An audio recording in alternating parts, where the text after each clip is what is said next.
voy a platicar sobre paradigmas educativos contemporáneos.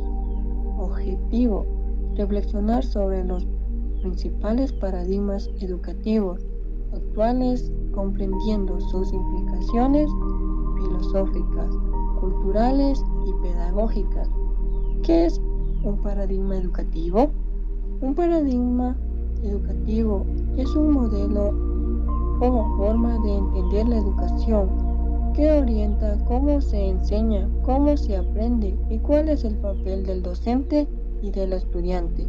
En otras palabras, un paradigma es una manera de ver la educación y la realidad, basando en ciertos valores, teorías y métodos. Cada paradigma define qué se enseña, cómo se enseña y para qué se enseña. El paradigma humanista. El paradigma humanista pone en el centro de la persona sus principales objetivos. Es la autorrealización y el desarrollo integral del ser humano, considerando sus aspectos cognitivos, emocionales y sociales y espirituales.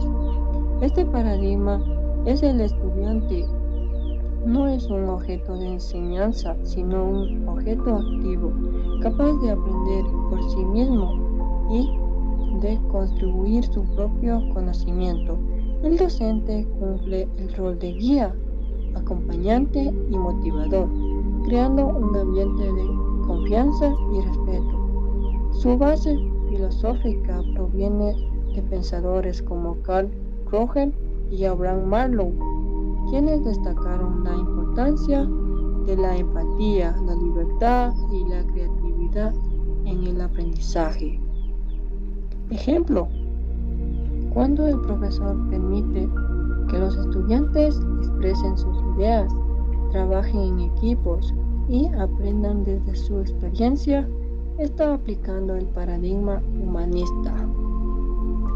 El paradigma de la pedagogía crítica busca transformar la realidad a través de la educación.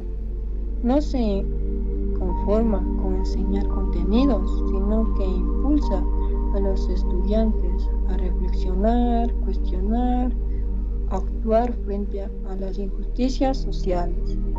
Su principal representante es Paulo Freire, quien planteó la educación liberadora, una educación donde los estudiantes no son receptores pasivos, sino protagonistas de su propio aprendizaje. Freire decía que enseñar no es solo transferir conocimientos, sino crear las condiciones para que el conocimiento sea posible. Este paradigma promueve el pensamiento crítico, la conciencia social y la participación activa.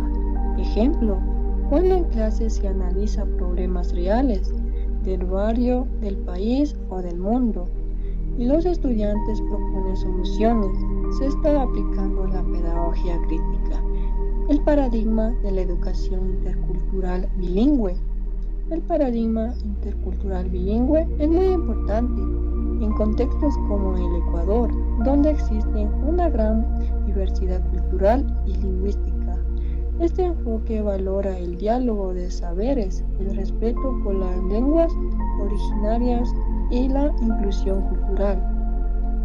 No se trata de solo de enseñar en dos idiomas, sino de reconocer y valorar los conocimientos tradicionales y formas de vida de cada cultura.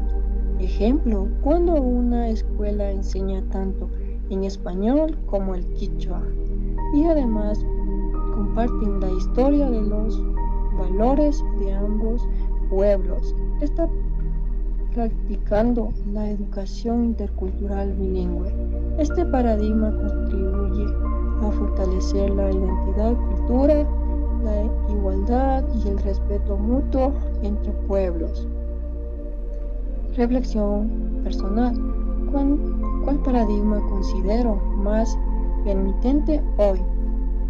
En mi opción, el paradigma más permitente para el contexto educativo actual es el humanista. complementando con el crítico. Vivimos en una época donde los estudiantes necesitan sentirse comprendidos, valorados y escuchados, pero también capaces de pensar por sí mismos y transformar su realidad. El paradigma humanista ayuda a formar personas felices y seguras, mientras que el crítico les enseña a ser libres, justas y participativas. En el Ecuador, aplicar ambos paradigmas nos permitirá educar con el corazón y con conciencia, contribuyendo a una sociedad más humana, solidaria y democrática. Como mi conclusión, los paradigmas educativos no son solo teorías, son formas de mirar al ser humano.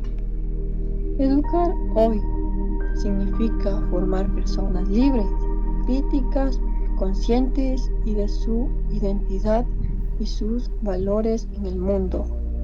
Gracias, nos vemos en el próximo video.